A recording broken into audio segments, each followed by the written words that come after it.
मुरगुडच्या नाका नंबर 1 ते सर पिराजीराव तलावापर्यंतचा राज्य रस्ता मुरगुड शहरातून जातो.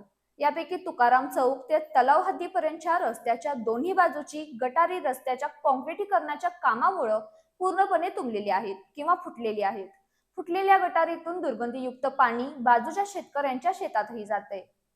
मुरगुडच्या नाका नंबर 1 ते सर पिराजीराव तलावापर्यंतचा राज्य रस्ता मुरगुड शहरातून जातो.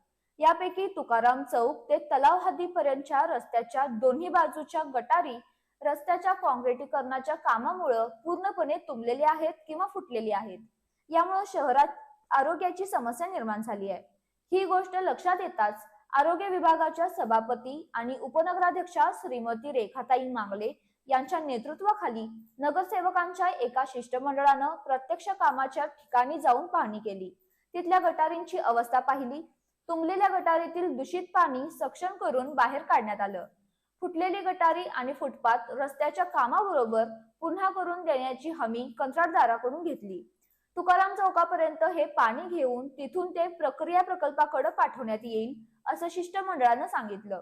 याशिवाय एसटी स्टँड ते तुकाराम चौक या रस्त्याचं कामही जून मधील करारानुसार तंत्रशुद्ध पद्धतीनं झाले पाहिजे आणि शहराच्या आरोग्याला तथा सौंदर्याला अजिबात धोका निर्माण होणार नाही याची दक्षता घेतली गेली पाहिजे अशी ही हमी घेतली.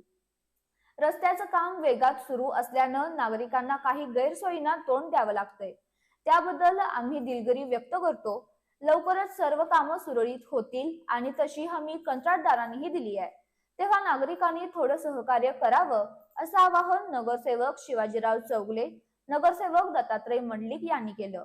यावेळी संभाजी आंगस, विक्रम गोधडे, नगरसेविका सुरेखा लोकरे यांच्यासह नगरपालिका अधिकारी, कर्मचारी आणि नागरिक उपस्थित होते.